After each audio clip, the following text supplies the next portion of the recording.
Welcome to the panelists and the audience members this morning. So this session is called Spaces and Places of Work, and we're going to just rearrange the program order a little bit here.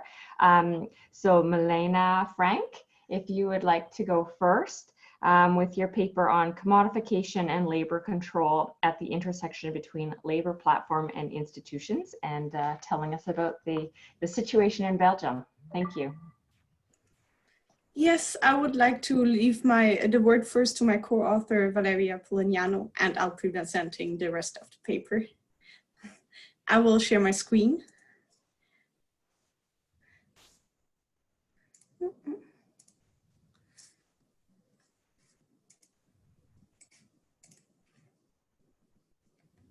Can you see this? Yes. Okay, good then I'll. Okay, so I'll take it over, for a couple of minutes before Milena will carry on. First of all, thank you very much for organizing this session and having us here. Well, basically, so what we are going to present together with Milena is an empirical study, which is still kind of work in progress, but nevertheless, what we are presenting, let's say a revised version of what we are presenting, will be included as a chapter book in a book on platform work. Milena will give more details on that.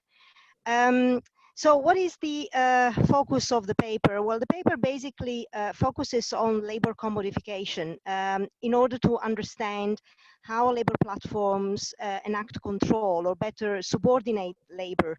And therefore, how all these then affects work and working conditions of platform workers by zooming on an empirical study of food delivery platform work in Belgium. Now, we are all aware of the fact that, labor control, particularly control, have been at the core of many studies in the literature regarding gig economy. But we feel that probably here we can kind of contribute to the existing literature in the sense that we illustrate how labor platform deploy control by using digital data to increase efficiency in labor allocation and individual customers and or restaurants decision making.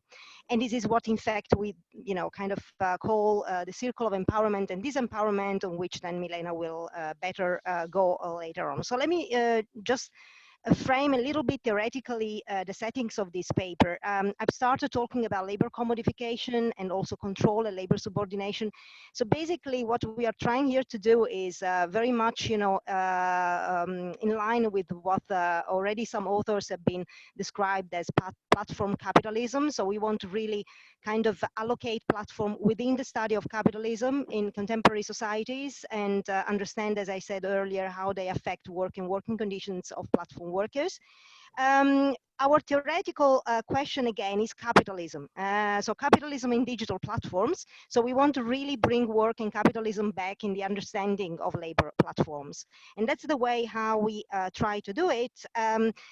In the sense that we really kind of focus on the social relations of production within labor platforms as the way how to examine what, again, some authors have been calling algorithm control, and looking at the way how, so the mechanisms and the dynamics through which, in fact, this kind of capital-labor relationship or power relationship at work then generate certain sort of outcomes.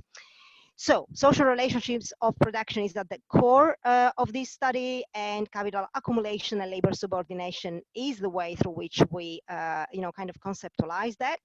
I said at the very beginning again, we do it by looking at a process of commodification of labor as, again here, recalling some study done also on digital platform by Alex Wood and colleagues who have been recalling the kind of work of Harvey and automatically the concept of disembeddedness of Polanyi in that respect. There's also very crucial for us in our study.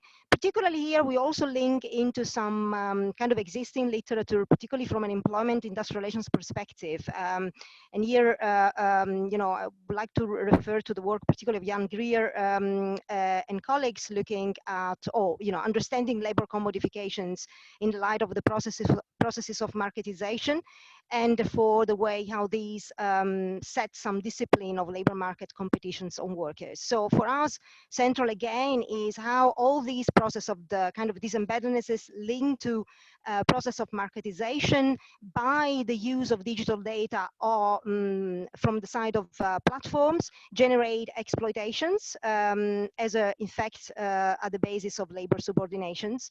And here we theoretically build on the concept of all-in rights, the way how he defines exploitations as, you know, again, the kind of, if you like, exclusion of some people, you know, from access to resources. And particularly, you know, the wealth of somebody which is in fact kind of raised independently from another group. So the research questions at the base of the study are the ones you see here now on the screen. So we again look at or try to shed light on the way how, so the mechanisms and also the practices the digital platform use in order to allocate labor efficiently, so subordinate labor and create process of commodification. Now we do a kind of interesting thing in terms of not only looking at workers but also linking workers with restaurants and clients. Our empirical study has been trying really to reconstruct this kind of triangular relationship in the way how we have been trying to look at the way how these digital data are used in the way to produce subordination and commodifications. And this is in fact what comes out of the paper in terms of analytically. We present this kind of circle of commodification, creating labor subordination and control, which we call empowerment and disempowerment. And again, Milena will now go on that. Yeah. Yeah, thank you, Valeria. So the way we address these two research questions is by studying platform work in Belgium. And Belgium is a very interesting context to study platform work because as such, in comparison with other countries, Belgium presents a very regulated market economy. However, in recent years, we have seen the deregulation of the platform economy. And most notably, there has been the introduction of a new status for platform workers that is called the peer-to-peer status. And this allows platforms in Belgium to hire workers without paying any social security contributions and allowing workers to work tax-free up until 6,300 euros per month. So we focus on one particular food delivery platform in Belgium. And we have looked at this platform between December 2018 and March 2020. This is a period during which the platform used this new status to grow and expand within the Belgium food delivery market. So it hired a lot of workers and was able to deploy a very large flexible workforce during this period of study. And so what we did, Valeria already highlighted it a bit, we did look at the worker side. So we conducted semi-structured interviews with workers, but we also did interviews with restaurants who prepare the food, the clients who order food through the platform, and the platform management itself.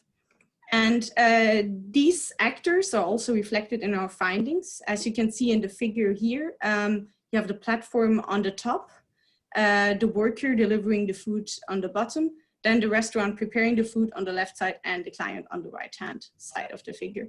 And what we find is that the platform commodifies the interrelations between these actors by collecting and processing data on them.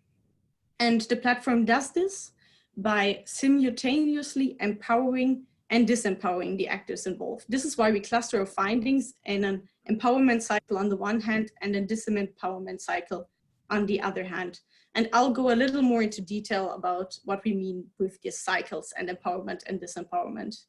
So at the client side of this cycle, the empowerment cycle, you can see that clients who sign up for the platform get access to an extensive choice of food. So they can order food for this platform at all times of the day and from any restaurant around them. Moreover, as the platform collects data on client preferences and locations on restaurants and so forth, it is also able to personalize the food delivery service towards the client. So clients can, for example, get a special offer, let's say of their favorite dish based on their personal ordering record. Moreover, the client can rate the restaurant based on how satisfied he or she is with the food that was delivered, monitor the preparation times at the restaurants, and monitor the worker while he is delivering food to the client. Regarding restaurants, we see that they're empowered because the platform really organizes the whole delivery process for them. So many restaurant owners and managers we talked to really told us that they saw an increase in their sales because they could not only prepare food for the clients eating in, but also gained access to a large pool of clients who ordered the restaurant's dishes online.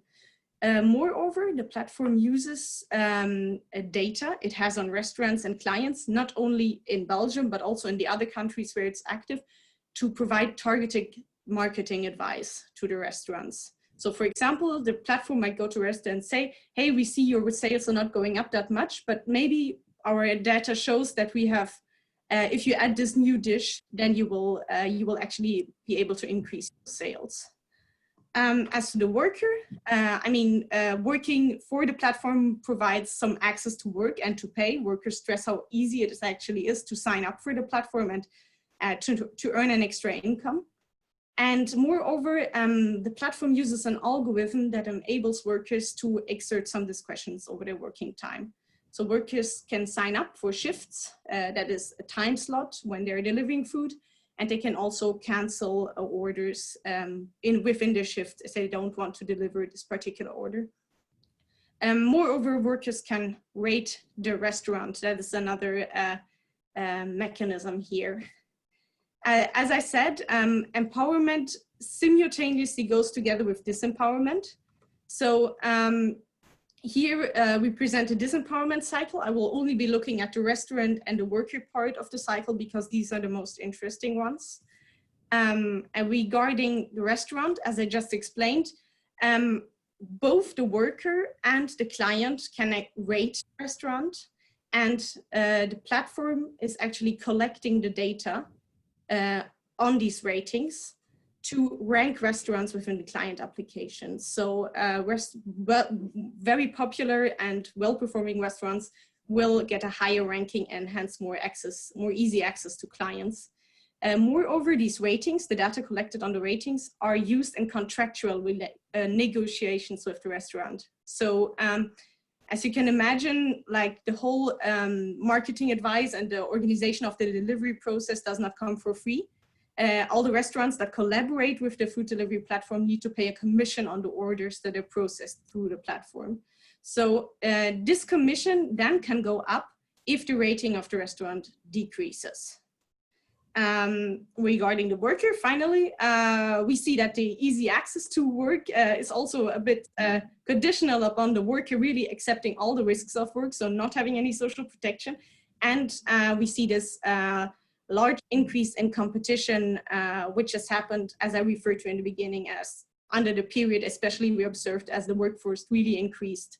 And this is kind of acting as a constraint to workers because they can access work less easily if there's so many workers. And then finally, the platform also collects a lot of data on worker performance and uses this data to sanction less well-performing workers.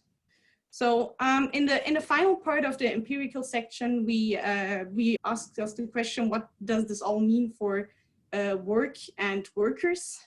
So we see that the platform fundamentally controls workers. We find back a lot of mechanisms that were identified in the literature, such as the monitoring and the rating mechanism. Also this market controls through increased competition. And we also see that the platform effectively subordinates workers. So the fact that this one platform we study was able to deploy this large on-demand flexible workforce is actually dependent on taking away some control of workers over their income and working time. Similarly, the platform accumulates a lot of capital in the sense of data, but this is only kept by the platform. It's not shared with the others. So to conclude, this was an attempt to bring back work into the debate on labor platforms. And we did so by looking at the social relations between not only workers, but also the platform and the users involved. We in so doing, we illustrate that the technology used by the platform is not only a tool to mediate between clients and workers, but it's also used to exercise power at the point of production. One contribution we make in this paper is to look at empowerment and disempowerment a bit as two sides of the same coin. So while other studies refer to just benefits and constraints of participating in platform work, really say that both are necessary in order for commodification to work. And we also feel that our framework can help to study the effects of mechanisms of commodifications on work and workers. So that's all for me. Thank you. I'll stop sharing my screen.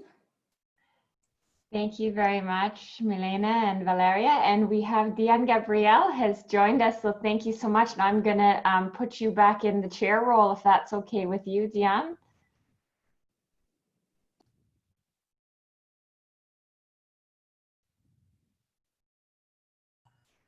Yeah, okay. Yeah, sorry for the delay. I was at the computer, but didn't realize time was going by.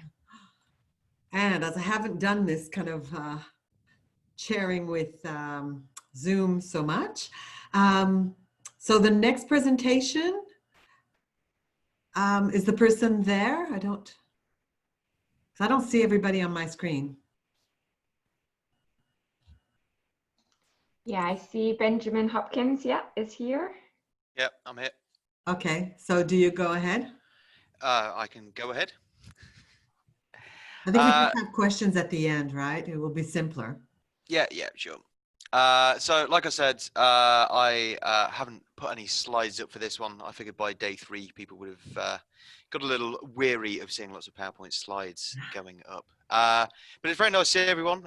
Good morning, everyone in North America. Good afternoon, fellow Europeans. So yeah, it's been a bit of a funny conference. I was in Joanna's session, which might not be in that bit of everyone's screen, but on teaching the other night, and that was a really good one. So it's good to see some people around. So my name is Brent Hopkins. I am based at the University of Birmingham in England. Actually work with Alex Wood, who you were talking about in the first presentation there. So I'm sure he'd find this a very interesting thing to be talking about. So I'll be having a chat with him when we're allowed back onto campus. So the presentation I'll be talking about today is called Hidden Hierarchies in a Flatline Organizational Structure. So this is written together with Kristine Olson, who's based over in Utah, and is looking at a case study from the Western United States. So this is why I was intending to come over to North America to have a chat about this one, and then things went somewhat awry. So the background of most of my research is looking around particularly informal hierarchies in organizations, so particularly around contractual status and how informal hierarchies are created between permanent workers, temporary workers, agency workers, seasonal workers, that sort of thing. But most of my work is actually done in the food manufacturing sector. So that means that there's quite an overlap there with issues around migration. So going all the way back to when I sort of started this with my PhD research, which is sort of 15 odd years ago now, what I wanted to be looking at was the impacts of temporary and seasonal work in food manufacturing. But for the case of the UK, this was just after the European Union had expanded. So 8 new Central and Eastern European countries joined the European Union. The UK, one of 3 countries to not impose any restrictions on workers from those countries working in the UK. And as a result, the work that I was doing started to become less around contractual status, and particularly how that impacted on migration, or how migration impacted on that as well. So I've got a continuing interest in food manufacturing. So the latest project that I was working on was looking at what the impacts of Brexit are likely to be on the food manufacturing sector.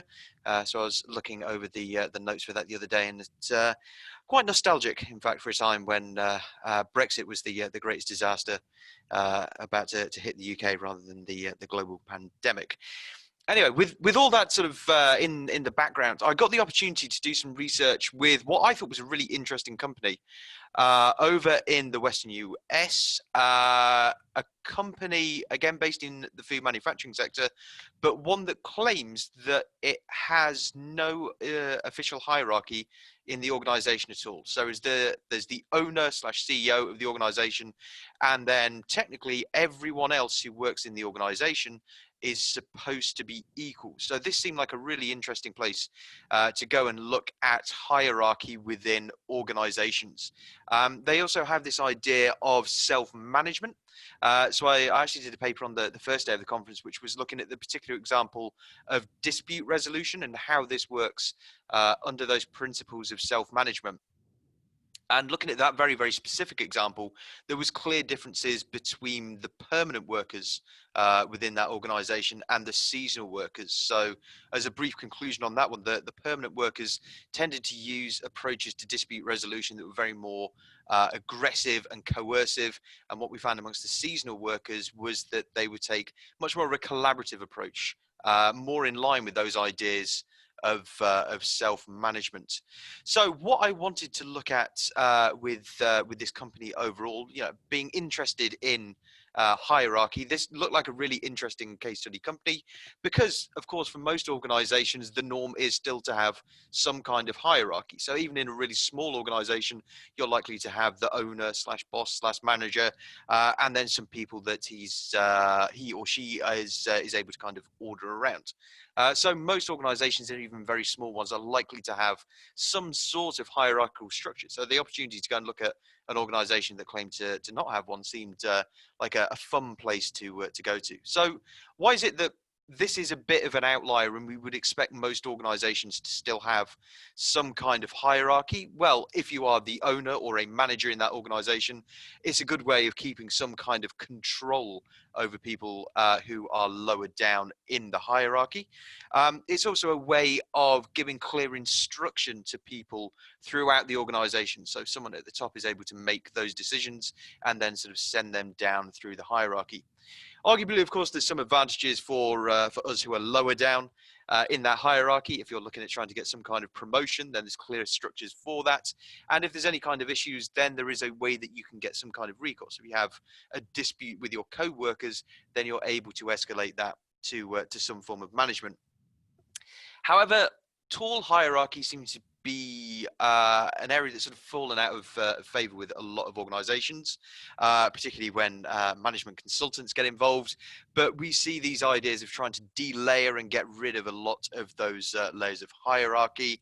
And as a result, we end up with bigger groups of people who would be seen as being equal in the official hierarchy and often doing quite similar jobs. So particularly in something like a manufacturing setting, we'd expect to see a large pool of people who are equal in the official hierarchy and doing sort of similar jobs. However, as these ideas of delayering came in basically sort of from the 80s and going on, this idea of looking at informal hierarchies or hidden hierarchies and how they're created also came along. So Vicky Smith, for example, over at UC Davis, did a lot of work in the early 90s looking at how these informal or hidden hierarchies would be created. And she was particularly interested in the differences between permanent staff and people who were employed on a temporary or casual basis. So when she was looking at reprographics firms, she found that often the permanent workers would consider that they were higher up in the informal hierarchy, even if they were considered by the organization to be equal with people who were working on a temporary basis. Moving forward, though, looking at some of the stuff that I was doing in food manufacturing a number of years ago now, though, there was a real intersection in a lot of those food manufacturing organizations with contractual status and also nationality or ethnicity. So what you would find in most of the food manufacturing organizations that I was looking at was that most permanent workers would be from the UK, most temporary or seasonal workers would be migrant workers. So as well as having these complexities in informal hierarchy around contractual status, you would get these overlaid with issues around migration and ethnicity and things like that. And organizations, rather than trying to create a more harmonious atmosphere in a lot of these organizations, were actually emphasizing difference between a lot of these workers, despite them doing broadly similar tasks. Okay, so a lot of these jobs in food manufacturing would be low skill, repetitive. For example, in a chocolate factory that I worked in, it was literally putting an assortment chocolate into a box. So everyone's doing very low skill and similar jobs. But at the time, agency workers in the UK could be paid a different amount to permanent workers. So there were differences there, very basically in pay that people were getting for doing identical jobs, particularly in terms of conditions. And we see this sort of continuing now, is obviously that our temporary workers don't have as much job security. But then there were other ways that organizations would emphasize these differences between different groups of workers. So for example, agency workers being given different overalls, being given different colored hats to wear in that environment. So organizations really finding different ways to mark out workers as being different, whether they were permanent or temporary workers. But obviously when this is overlaid with most of the temporary workers also being migrants, these hierarchies that are being shown by the organization become an awful lot more complicated. So on the back of that, the opportunity to go and look at a food manufacturer that claims to have no hierarchy seemed like a really interesting place to be going off. So like I said, there's a food manufacturer over in the US. It's a fruit picking, cleaning and processing plant. We came up with the highly original pseudonym of Fruit Co for it. So spent a lot of time on that, but more thinking about the contribution of the paper than the pseudonym. So in terms of the organization, they have the CEO manager, around 24 permanent workers, so 24, 25 of those, and then 120 odd seasonal workers. So they're employed between 3 and 6 months of the year, dependent on the type of job they do, whether sort of how long in the harvesting process they are needed. When I got there, it became very, very obvious that similar to the UK, there were issues around migration that were overlaid with that contractual status. So it was very obvious going into this plant that almost all of the seasonal workers were migrant workers, either Mexican nationals or first generation children of Mexican born US citizens, particularly from the southern states of the US, who then would migrate up and go and work over in the West.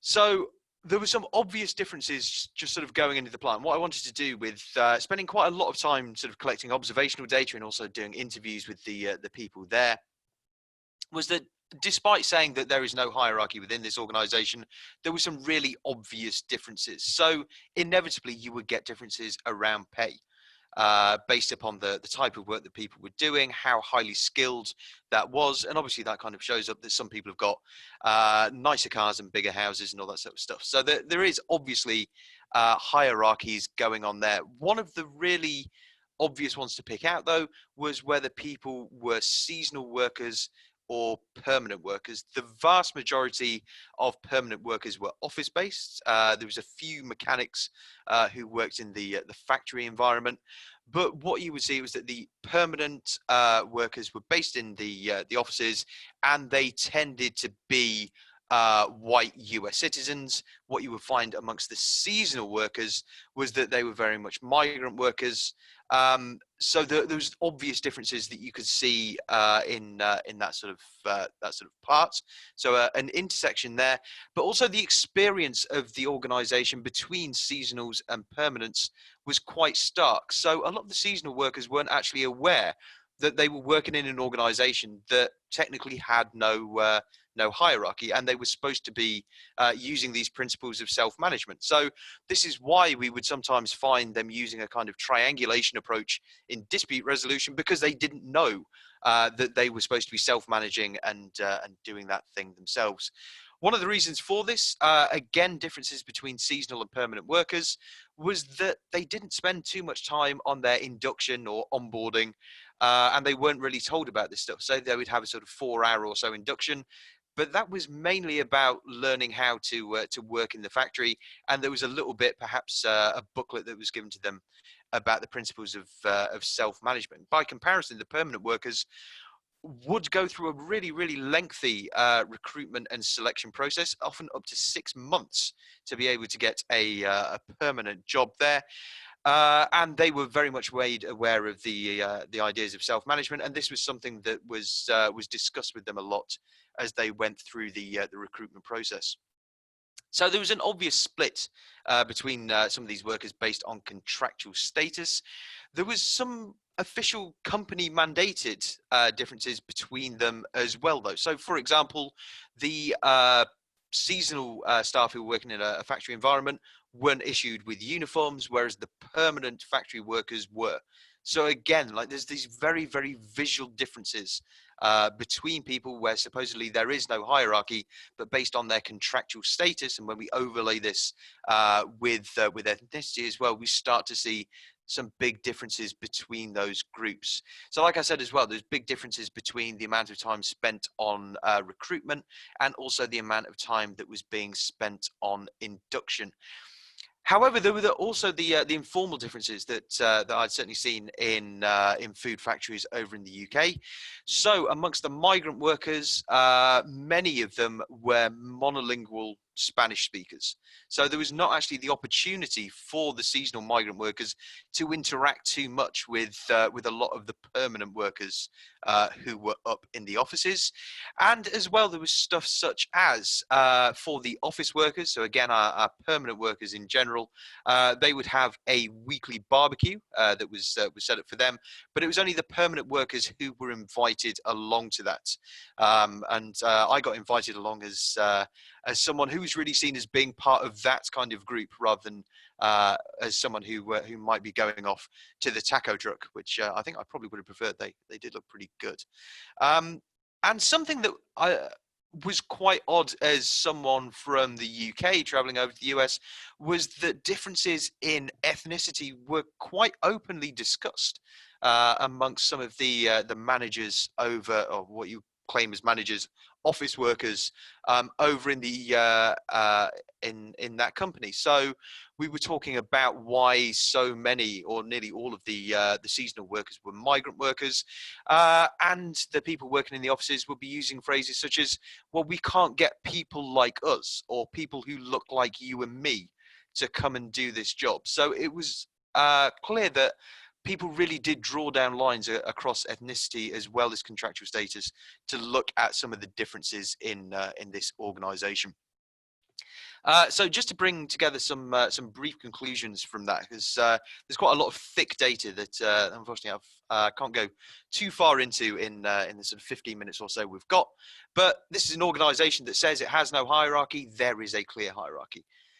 You would perhaps expect this based on there are some highly skilled jobs that are there. There are some perhaps lower skilled ones. But similarly to what we would find, or I found in food manufacturers in the UK, is that the difference in contractual status creates a really, really clear hierarchy in this organisation. So the differences between the permanent and the seasonal workers. And again, this was really, really overlaid with differences that you would see in ethnicity and language and issues such as that as well. So overall, the experience of the organisation was very, very different. One of the things that that really kind of stood out, though, so we said that the permanent workers in their recruitment and selection processes were made very, very aware that this was an organisation that used ideas of self-management, and also that you know, they would be expected to do this. They were recruited on their ability to use that. Turnover amongst the permanent workers was around 50% every couple of years. So they had a really, really high turnover, particularly when we think that it took 6 months or so to get through the recruitment and selection process. The seasonal workers in general, not particularly aware that they were working in an organisation that had no hierarchy and they were supposed to be self-managing themselves. Turnover of 2%. So we found some very, very different experiences of self-management and hierarchy in the hierarchy-less organisation.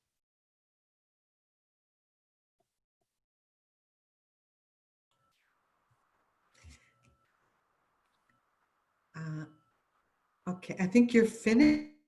I am finished. Sorry, I should have done like jazz hands or something like that too. No, it's just that for me, the image has frozen a couple of times and it was a bit choppy once in a while. So I hope it's okay for everybody else. Maybe it's just my own internet that's apparently unstable at this moment. No, I was done. That was okay. That was your lot. Okay, because I wanted to make sure I wasn't. Okay, so as we did, we're going to keep the questions and comments for the end. So now there's a third presentation. Is the person there? Who's the other person who should be? Is it, no, Milena was. We didn't have Sophia at the start, Diane-Gabrielle, so that we kind of skipped over her. So maybe. Yeah, so she should be coming back now, right? Yeah, I still don't think I see her. So she maybe has because I think Milena had changed. She needed to present first, and so she had changed with Sophia. Normally, we exchange a few emails. And, oh, I see. But yeah, I don't see her. No.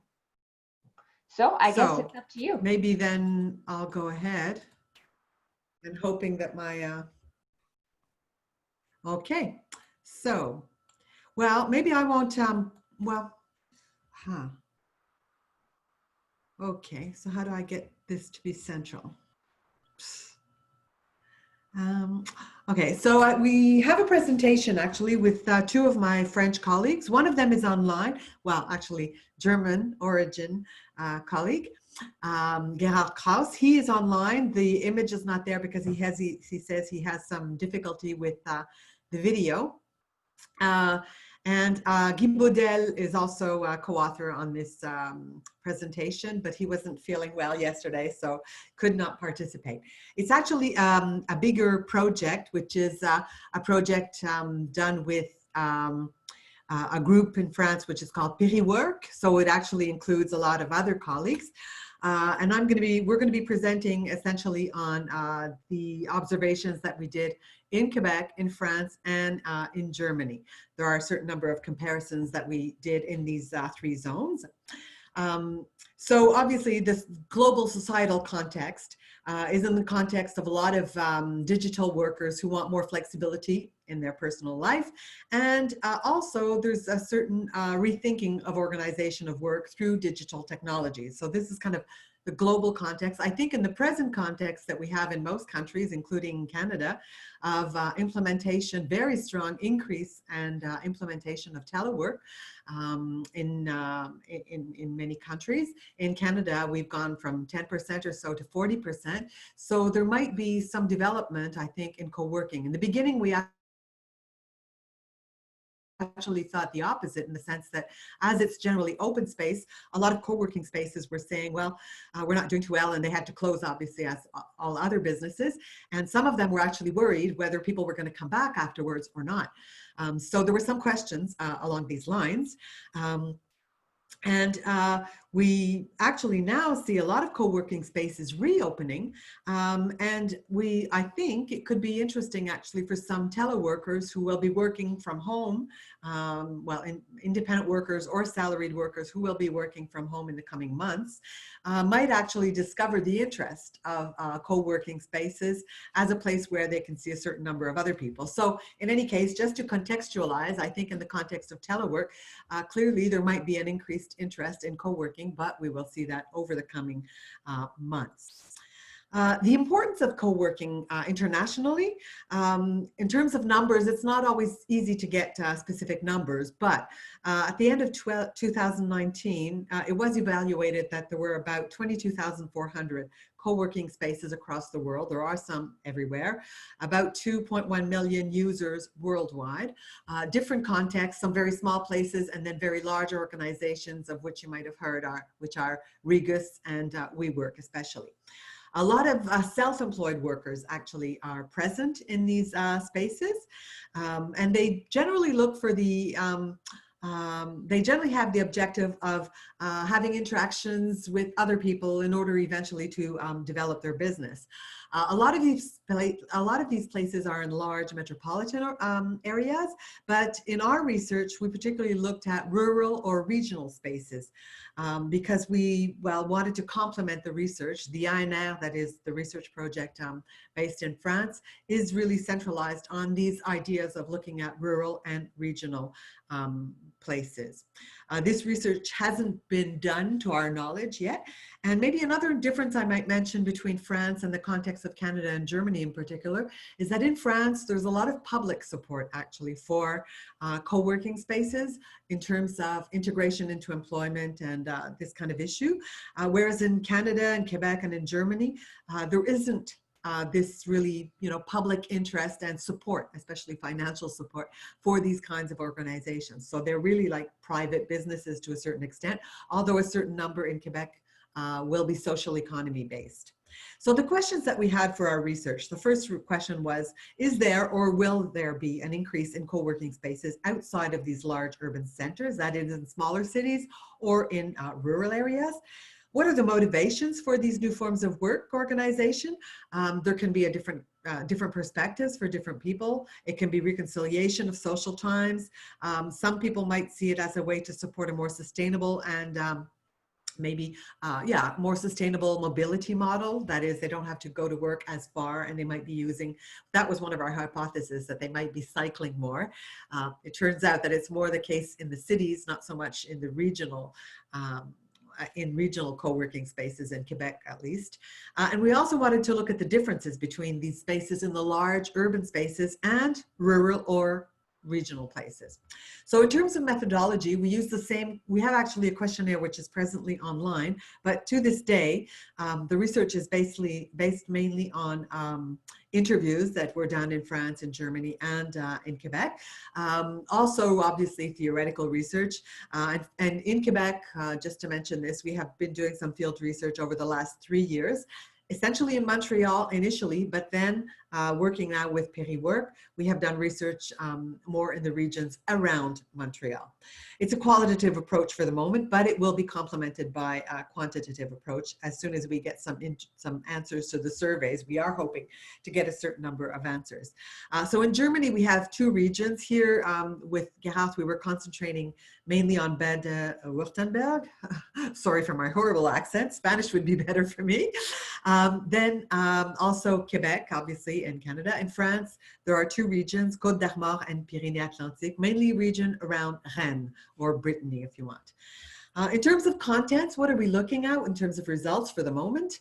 The first dimension that we like to look at is the telework dimension and the co-working. Is there a new relation to working time and working space?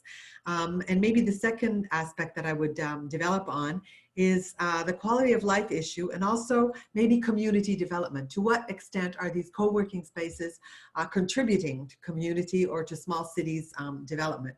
So first, as concerns co-working, clearly the idea is that more or less like teleworkers, a lot of these people like to have a certain freedom to a certain extent, obviously in terms of self-employed people, but also in Europe more than in Quebec, because to this day we don't see so many salaried people or employees working in co-working spaces, although this is quite a lot the case in France. So in most of these cases, in Quebec at least, we have, and in the regions in particular, we mainly have self-employed people who might actually be starting a very small business and find in a co-working space, a space which is not too expensive for them to start. Then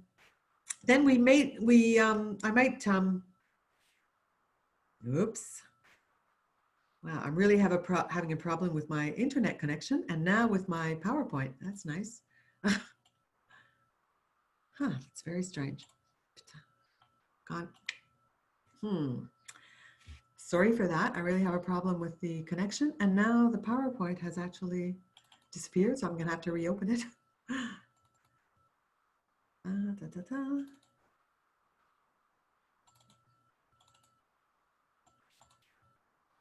Okay, so it's coming up again.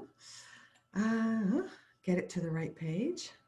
Would you mind sharing your PPT with the audience? Well, I thought it would be better, and actually as it disappeared, it probably is. I could eventually send it, but I think it's be better going this way, especially as for, I don't know why the internet is not doing well, so I thought it might be simpler this way. So for people who are not necessarily familiar with co-working spaces, it's in the context of what we call third places. The main author on this was Ray Oldenburg, who at one point developed this idea. In his words, a third place is a place kind of in between the home and an eventual workplace, so in between the personal and the professional sphere. He indicates that it should be neutral, that is neither at home nor at the employers, also should have a free open access regardless of the profession of the individual, regardless age or gender, and also basically, and that's what we hear a lot when we're doing research on this, is that it should facilitate meetings and exchanges between different individuals.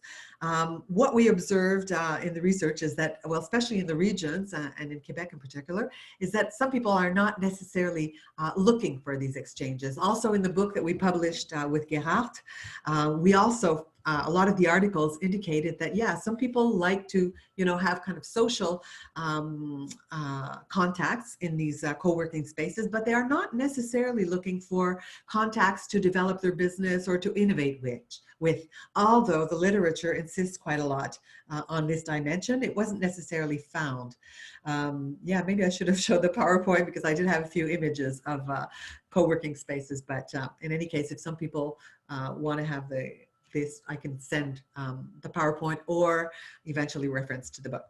So these co-working spaces, therefore, are these kind of third spaces. What is the role? We kind of identified two large groups of co-working spaces. The first one is based on a vision, which is more kind of a real estate perspective. I mentioned the Regus group and also WeWork. These are very large organizations that are present across the globe. And in our view, their view is much more of a kind of real estate perspective. I mean, they're very comparable to other real estate organizations who offer offices in central metropolitan areas. The second perspective is quite interesting, and we found this in different places.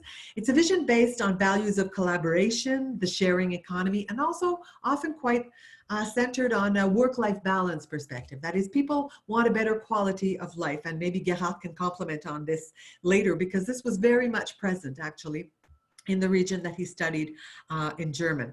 We maybe concentrate a little bit more on these dimensions. We didn't look in our research at Regus and WeWork, although obviously there's a lot published on their operations, but we tend to look at smaller organizations. So in terms of modes of operation of a co-working space, who creates these spaces and who benefits from them? We actually found that the creators of these co-working spaces are often self-employed people who themselves actually want to have that kind of environment to work. So they create this environment in order for them, first of all, but also to have other people around them, so not to be completely isolated, and also to share facilities like, printers or whatever. Also, usually there's kind of a space for coffee, a place to relax a little bit more, for kind of informal gatherings and exchanges, but also for a lot of the people, and particularly in the regions, people say it gives them a more professional look. Rather than having their office, in their basement or in their garage, it gives them a more professional look for clients. And they also have meeting rooms and eventually video conferencing and things like that. Also, another element that we found in a lot of situations is that technologies and digital professions tend to be quite present in these places, whether it's programmers, web developers, people in audiovisual production as well. We also found the writing and communication sectors quite present, that is translators, journalists. We also found some accountants. So in any case, the communication sector seems to be quite present. And sometimes also people in more creative careers, that is designers, graphic designers, architects, video editing people and things like that. So there is a certain diversity, but we do find that these kind of professions tend to be maybe more present in these places. What is found and at what prices? I mentioned the price issue previously. There are some people in the regions, for example, who will say, well, on the market, I could find an office, maybe a bigger office, but precisely they choose these smaller places because they're starting a business. So they have access to maybe a smaller office, but more joint facilities with other people. So they find this interesting.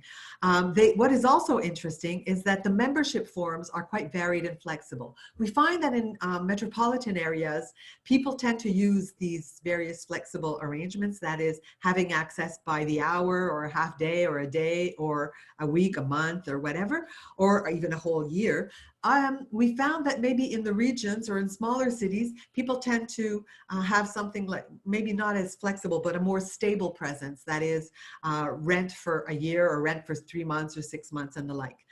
The opening hours are also very variable. They tend to be obviously business hours, but in many cases they have an access card, so people can actually go at different times.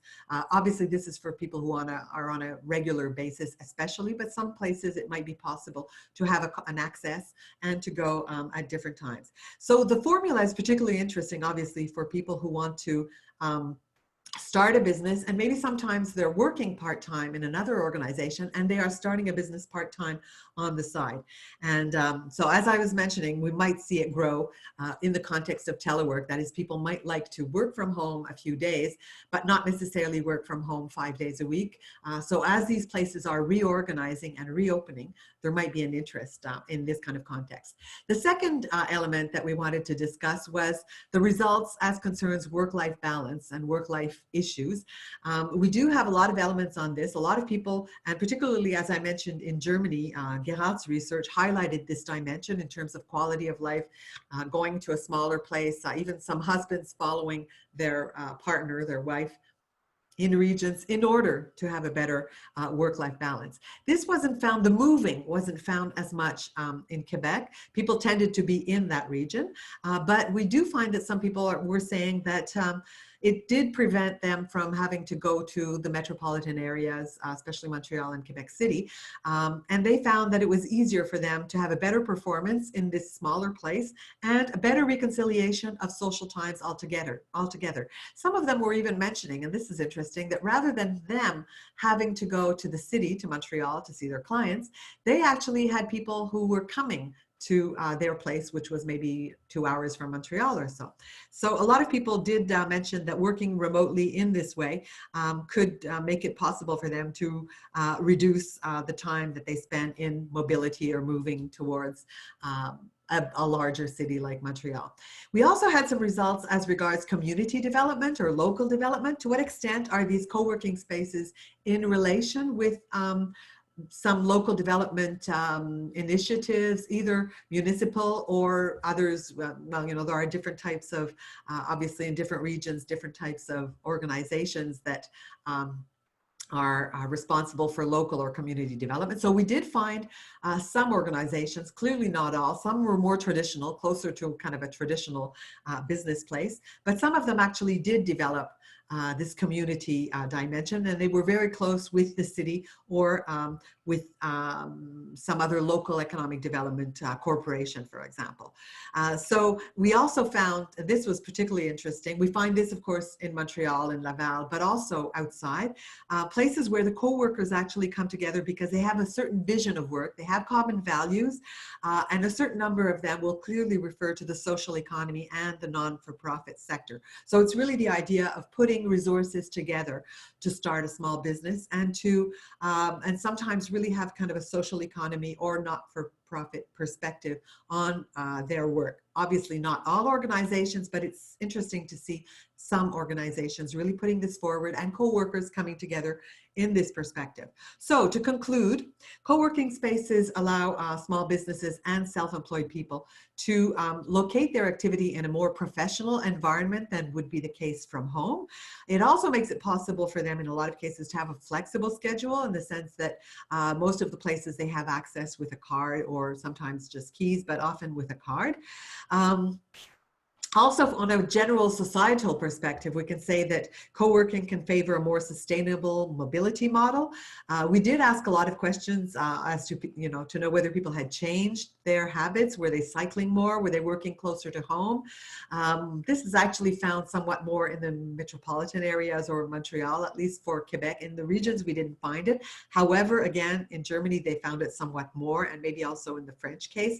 But clearly, well, maybe just because of the space, people in Quebec, and I think I would say in Canada and US, the distances are important, and people tend to really use the car to go to the office. Unfortunately, maybe this will change over the coming years, but a lot of the people in the regions, for example, were not living as close as to the co-working space, to make it possible for them to cycle. So it's interesting because it's a model which will at the same time support business startups, and can also, we'll see in the coming months, help teleworkers or self-employed people find another network in order to exchange and possibly develop their professional activity. So I conclude on this. Thanks. So from what I understood, I was actually, the other person didn't come then. I had her name up here, and it was in French also. Sophia, non, vous n'êtes pas arrivée. Je fais le tour un peu. Non.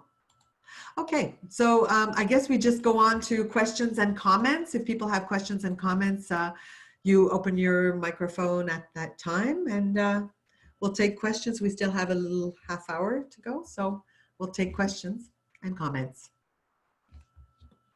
So who wants to go first? I have a question, Diane-Gabrielle, if I may. Okay. Maybe I will start with my question for you, since you have your mic open. Yeah, okay. I wonder, with the teleworkers, are they employed with another employer, but they're using the co-working space to work?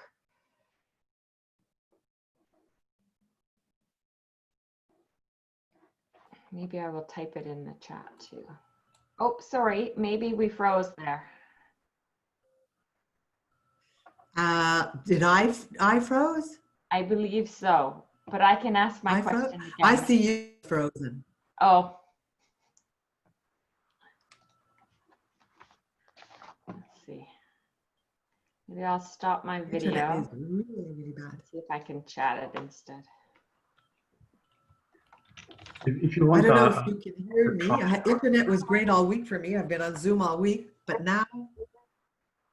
I've just turned my video off too, just in case. Oh yeah, I think I'm going to do that too. It's my end. So I'm just wondering. But I still understand. Yep.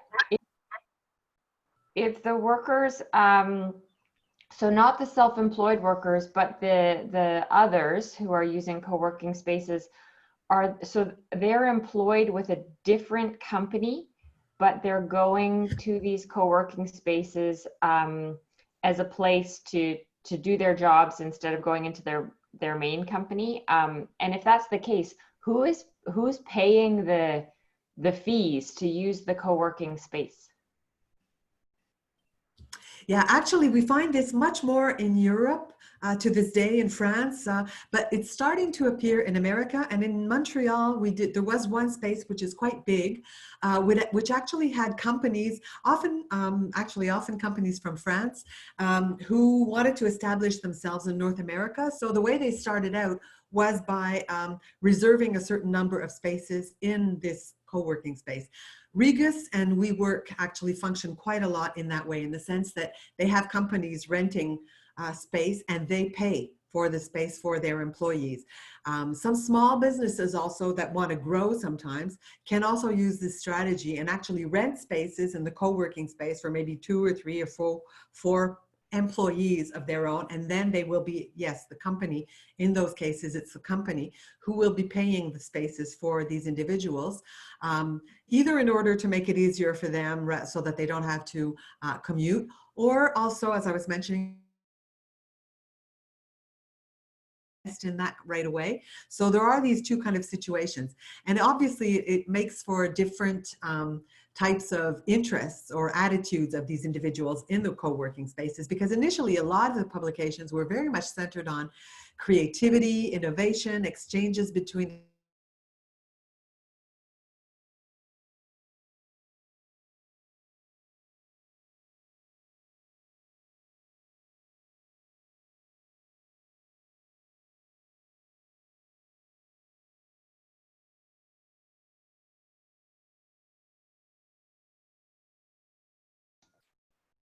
Diane and the microphone went off. Okay, sorry for that. Really, the internet is not helping us today. So yeah, it will be the employer who will be paying. And I think this is starting to develop now in Quebec, Canada, and North America, but to this day was much more present in France. I don't know, Gerard, if you want to add something on Germany. Yes, do you hear me? Yes? Yeah. You hear me?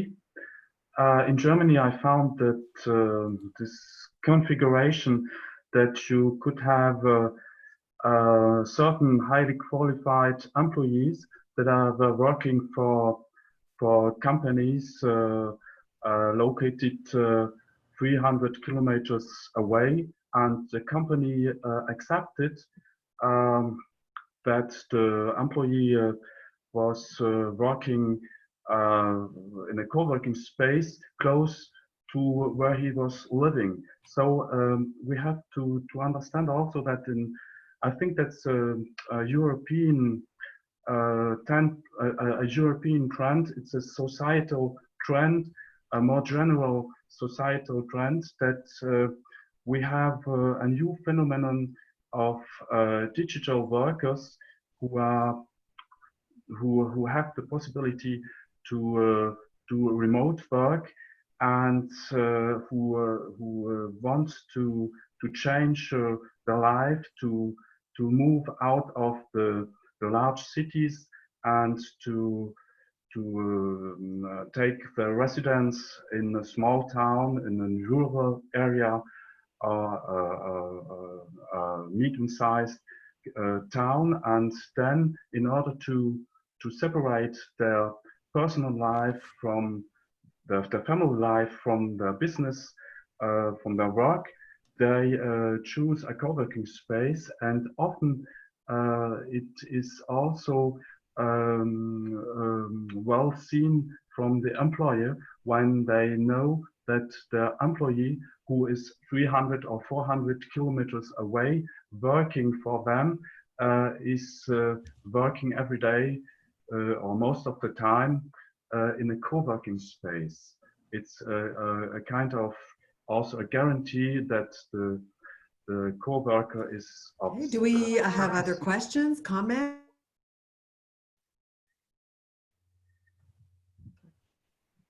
Sorry, I lost the... I have a question to you, just Diane, to and check, also Gerard, were you finished? Because I really, my internet is really choppy this morning. I hope it's better for some of you, Yes, but today mine is horrible. So Gerard, you were finished? Yes, I finished.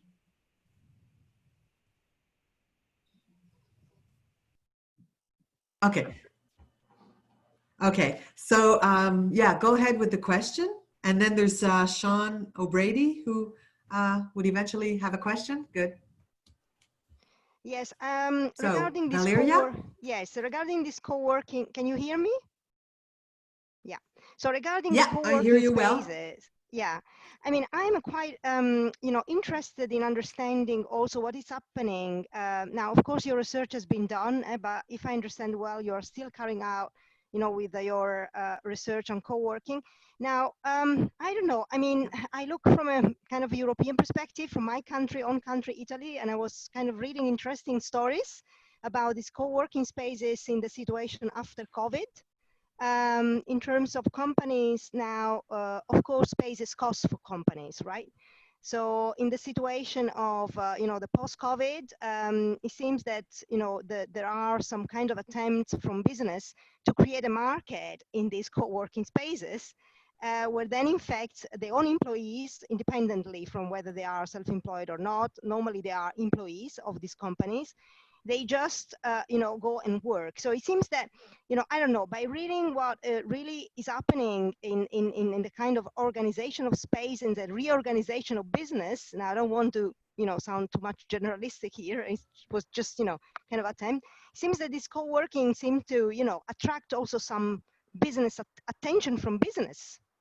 And I was, kind of interested in understanding whether you have been also kind of finding something upon it or reflecting upon it, independently from, the kind of, more, work-life balance issues and the digital economy and so forth.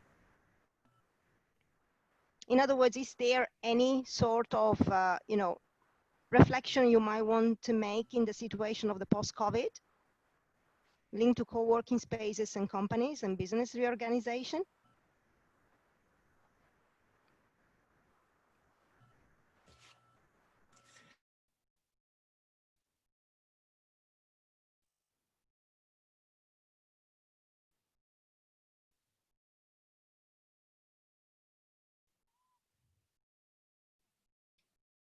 We lost her again. Yeah. I think we can move to the next question. Sean? Okay, so great presentation all. My question is for Valeria, which I thought your presentation was fascinating. But at the same time, I have 3 little kids that kind of have a party sometimes upstairs. So if you had addressed the point in your presentation that relates to my question, my apologies. But my question is twofold. First of all, I know that in Belgium, in comparison with North American countries, or Canada and the United States, I should say, has very high levels of bargaining coverage altogether. So to what extent, not just in food service delivery, but across gig work and platform work, what sense of yours is that coverage has been extended to these types of workers? That's question number 1. So what is the level of coverage in general based on, is there any coverage?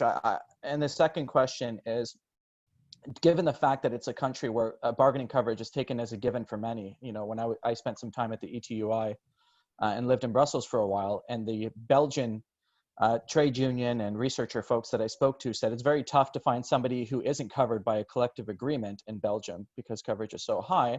And I would imagine then, compared to North American workers, that they would be a lot easier to mobilize against gig work because their expectation of having bargaining coverage would be a lot higher, whereas in Canada, you kind of don't think of unions as much, whereas in Belgium, you'd probably be pretty upset if you're not getting what you expect to get, what your friends are getting, in places that are covered by collective agreements. So that's the second question. Mm-hmm. But I give also the opportunity to Milena to carry, to follow up on that. I mean, just very briefly from my side, thanks for the question, Shen. So in terms of collective bargaining, well, it's very, very it's very difficult, really, question. I mean, I know from my side at the very moment ETUC is working on a kind of, comparative project looking at coverage of collective bargaining regarding the gig economy. And and it's, they haven't really come up with some concrete results yet, as far as I know. Yeah. Now, of course, we know, and that's also part of the project on which we have also been presenting with Milena today, which is a European Research Council project on precarity and in different areas of work, and gig is one. Now, what we see is that for offline workers, the situation works completely different than from online digital workers. So you really see much more in that side of, kind of going to the street, mobilizing, organizing. Among workers, to what extent unions are approaching them is another issue. It seems also they are very critical. But yeah, I mean, it is not really easy to identify and quantify the phenomena. That's what I want to say. On both sides, collective bargaining on the other side, also in terms of union organizing those workers. I think in Holland they are a bit more successful. But I leave Milena to reply also on that.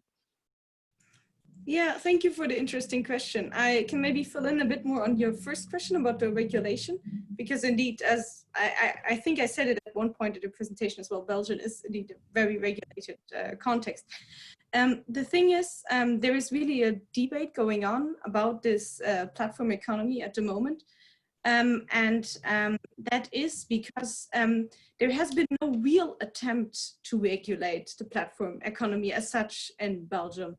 So in comparison to France, for example, really tackled the platform economy as an upcoming sector that we need to regulate, Belgium has chosen an in-between way. So some kind of platform work in Belgium is really seen as a simple next to your regular job task, but then for some people it isn't, because then some people really only have this to make their living, but it's not conceptualized as something that really people make their living. So for like a student in Belgium delivering food, it's okay. And also this status that I presented kind of fits in that, because if you're a peer-to-peer worker and you can work tax-free up to a certain amount of money each year, and you're still covered by your parents' social insurance, then it's fine. But if you're not, if you only depend on this, then it's not. So there's a big debate about this status in particular, and it has also been overturned by the Constitutional Court recently, because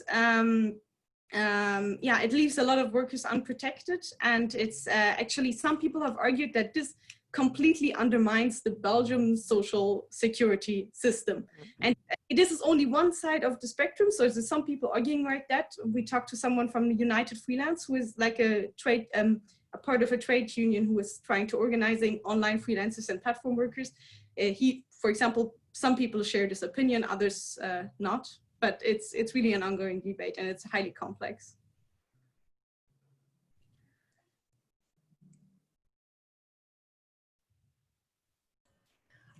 Thank you. I think we can move to Joanna's I was question. going to say that my internet is just cutting all the time, so I don't know who that question was for.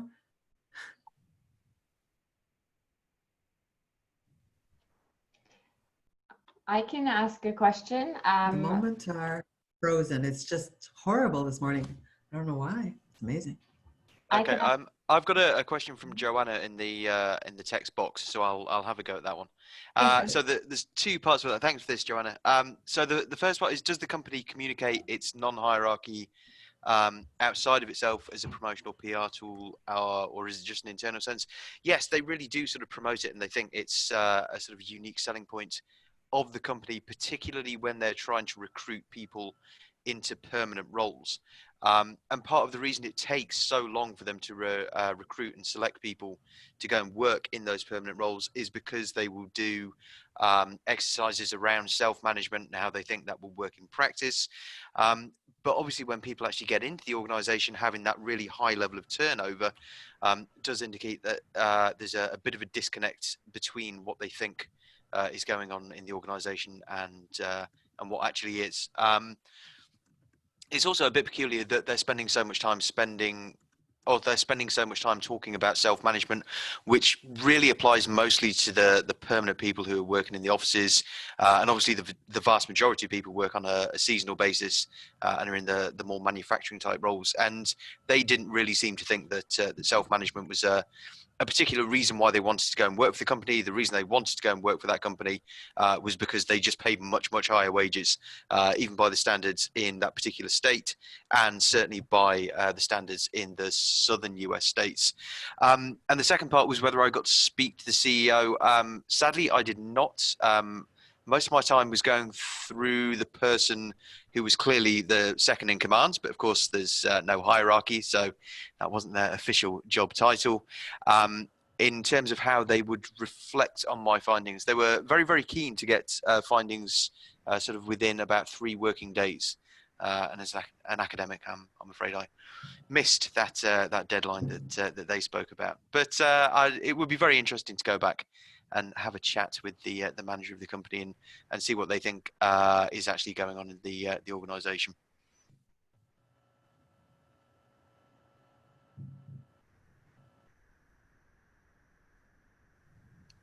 Sorry, that's me finished, not frozen, by the way. So I'll ask my question as Diane gave me the go-ahead in the chat. I have one last follow-up question because I'm just very fascinated by the Belgian case. I was curious as to what you guys have found with respect to labor market segmentation on the basis of social location, in the sense that, you know, again, Belgium has high bargaining coverage. You know, a lot of people in typically low-wage work would, my understanding is, would do better than some other countries, such as Germany, where bargaining coverage has eroded and has actually put pressure on various industries and sectors in Belgium due to the fact that you share a border. And anyways, and then there's the question of people talking about, you know, insiders and outsiders, in the sense that, you know, outsiders, people of certain, sometimes people would use racial categories or immigrant status would be an outsider, don't have access to the better paying jobs. So the question, my question is, did you notice whether or not, on the basis of social location, people in gig work tend to be more likely visible minorities or immigrants, and how this plays into union efforts and union interests and wrapping them in, right? How does this fit into the fold? Yeah, I don't know. I don't know whether Milena wants to start and then I follow up, or. Yeah, we can maybe do like this.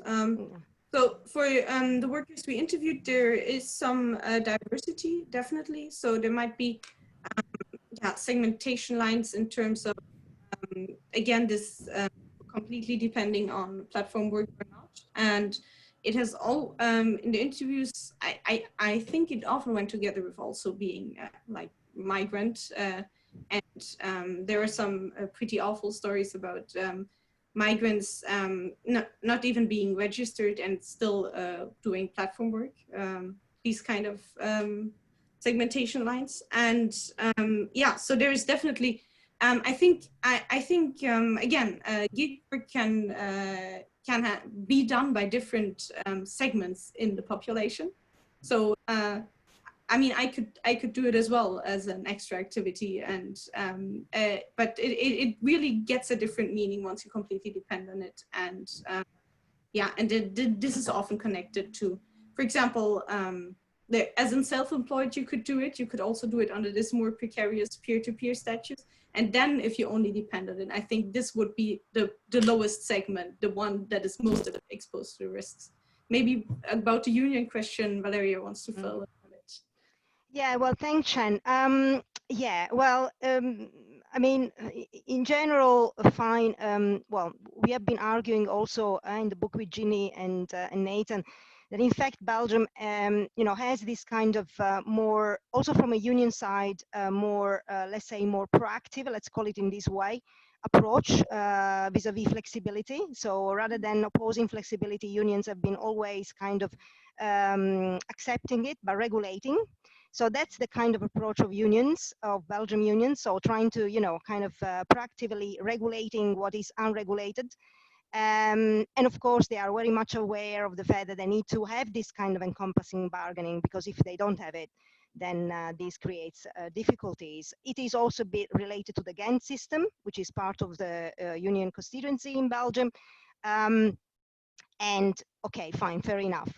Said that, of course, you have this gig economy now moving at the surface, well, actually underneath, and you see there, in fact, at the very beginning, and I think Milena probably also said that, and we didn't go much into details on that, but the question, the major problem from an institutional point of view was when, in fact, and this was in fact creating a lot of disturbance for workers as well, when in fact, you know, they moved from kind of paying them from, you know, kind of hours of work into, you know, yeah, piece rate system, per piece.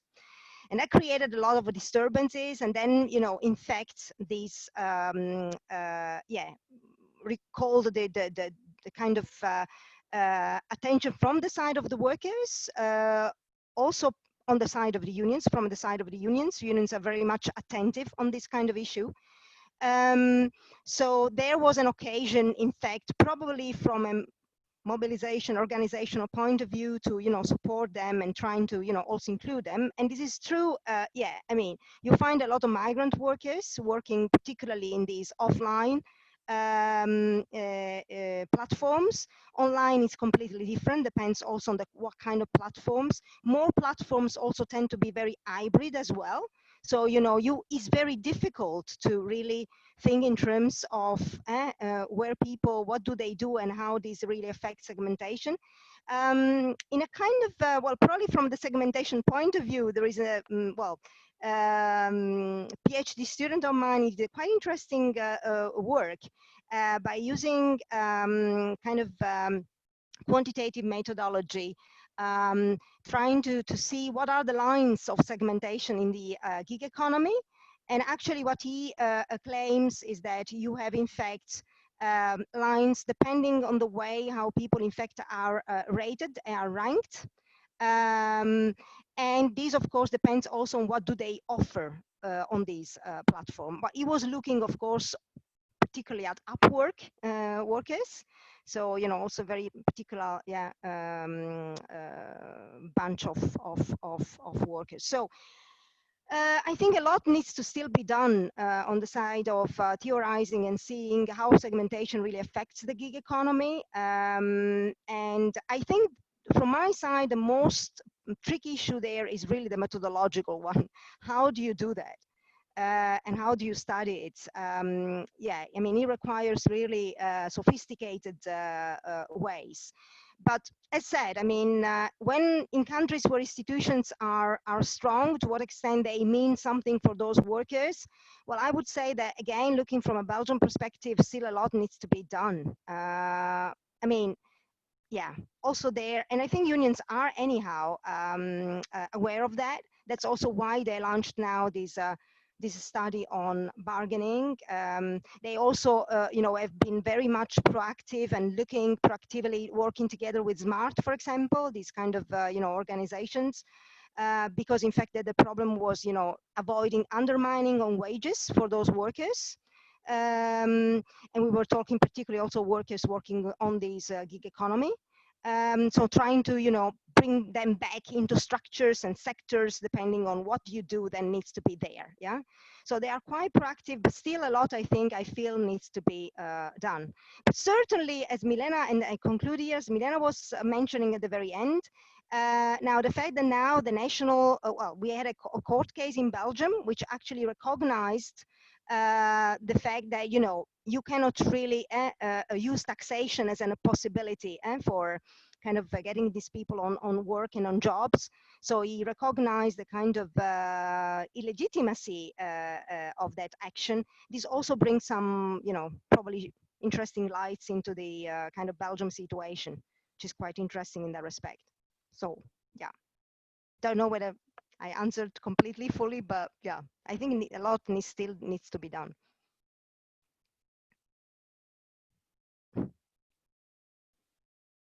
Perfect. Any other question, comments?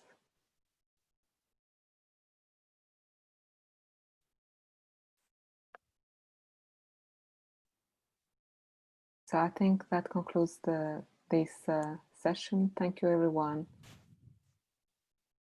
Thank you for the presenters and thank you for the audience. Thank you so much.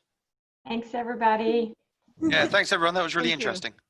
Thank you. Thank you. Bye. Yeah, Thank you very thanks. And much. sorry, I have been just cut off completely, on and off actually, for the last 20 minutes. So No this problem. is probably my worst Zoom experience after all the experience spending months on Zoom. So I hope next time is better. Thank you. Bye. Bye-bye. Bye.